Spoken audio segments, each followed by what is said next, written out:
Where the Red Fern Grows by Wilson Rawls. Chapter 3. The dog-wanting disease never did leave me altogether.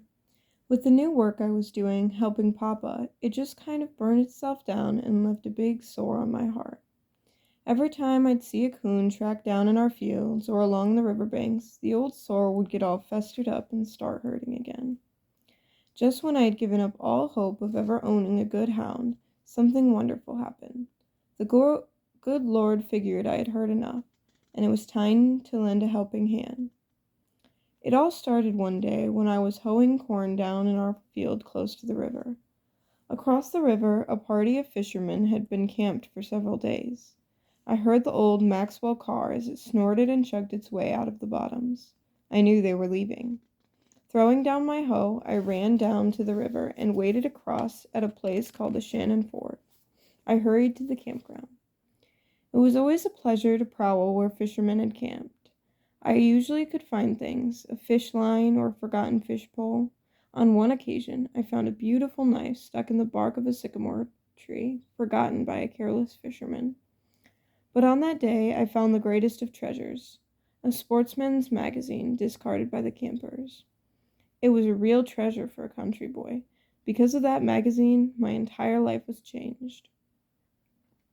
I sat down on an old sycamore log and started thumbing through the leaves. On the black pages of the magazine, I came to the For Sale section. Dogs for sale. Every kind of dog. I read on and on. They had dogs I had never heard of, names I couldn't make out. Far down in the right-hand corner, I found an ad that took my breath away. In small letters, it read, "Registered Redbone Coonhound Pups, $25 each." The advertisement was from a kennel in Kentucky. I read it over and over. By the time I had memorized the ad, I was seeing dogs, hearing dogs, and even feeling them. The magazine was forgotten. I was lost in thought.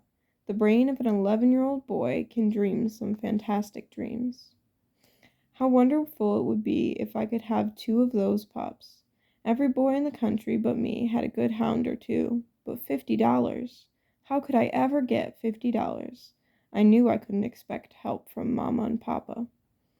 I remembered a passage from the Bible my mother had read to us. God helps those who help themselves. I thought of the words. I mulled them over in my mind. I decided I'd ask God to help me. There on the banks of the Illinois River, in the cool shade of the tall white sycamores, I asked God to help me get 2 hound pups. It wasn't much of a prayer, but it did come right from the heart. When I left the campground of the fishermen, it was late. As I walked along, I could feel the hard bulge of the magazine jammed deep in the pocket of my overalls. The beautiful silence that follows the setting sun had settled over the river bottoms. The coolness of the rich, black soil felt good to my bare feet. It was the time of day when all furried things come to life. A big swamp rabbit hopped out on the trail, sat on his haunches, and stared at me, and then scampered away. A mother gray squirrel ran out on the limb of a bur oak tree. She barked a warning to the 4 furry balls behind her. They melted from sight in the thick green. A silent gray shadow drifted down from the top of a tall sycamore. There was a squeal and a beating of wings. I heard the tinkle of a bell in the distance ahead. I knew it was Daisy, our milk cow. I'd have to start her on the way home. I took the magazine from my pocket and again I read the ad. Slowly a plan began to form. I'd save the money. I could sell stuff to the fishermen, crawfish, minnows, and fresh vegetables. In berry season, I could sell all the berries I could pick at my grandfather's store. I could trap in the winter. The more I planned, the more real it became. There was a way to get those pups. Save my money. I could almost feel the pups in my hands. I planned the little doghouse and where to put it. Collars I could make for myself. Then the thought came. What could I name them? I tried name after name, voicing them out loud. None seemed to fit. Well, there would be plenty of time for names. Right now, there was something more important. $50. A fabulous sum. A fortune. Far more money than I had ever seen. Somehow, someway, I was determined to have it. I had 23 cents, a dime I had earned running errands for my grandpa, and 13 cents a fisherman had given me for a can of worms. The next morning I went to the trash pile behind the barn. I was looking for a can, my bank. I picked up several, but they didn't seem to be what I wanted. Then I saw it, an old KC baking powder can. It was perfect, long and slender, with a good tight lid. I took it down to the creek and scrubbed it with sand until it was bright and new looking. I dropped the 23 cents in the can. The coins looked so small lying there on the shiny bottom, but to me it was a good start. With my finger, I tried to measure how full it would be with $50 in it. Next, I went to the barn and up in the loft. Far back over the hay and up under the eaves, I hid my can. I had a start toward making my dreams come true. 23 cents. I had a good bank, safe from the rats and from the rain and the snow. All through that summer, I worked like a beaver. In the small creek that wormed its way down through the fields, I caught crawfish with my bare hands. I trapped minnows with an old screen wire trap I made myself, baited with yellow cornbread from my mother's kitchen. These were sold to the fishermen, along with fresh vegetables and roasting ears. I tore my way through the blackberry patches until my hands and feet were scratched raw and red from the thorns. I tramped the hills, seeking out the huckleberry bushes. My grandfather paid me 10 cents a bucket for my berries. Once, Grandpa asked me what I did with the money I earned. I told him I was saving it to buy some hunting dogs.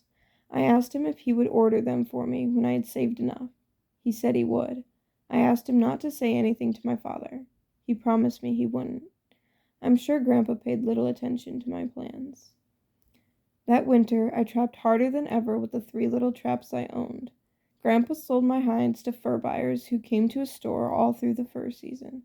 Prices were cheap, 15 cents for a large opossum hide, 25 for a good skunk hide. Little by little, the nickels and dimes added up. The old KC baking powder can grew heavy. I would heft its weight in the palm of my hand. With a straw, I'd measure from the lip of the can to the money. As the months went by, the straws grew shorter and shorter. The next summer, I followed the same routine. Would you like to buy some crawfish or minnows?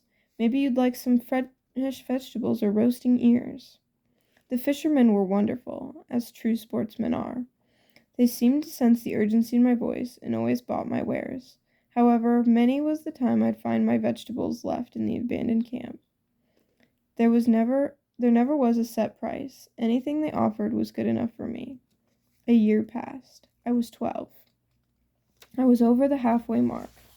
I had $27.46.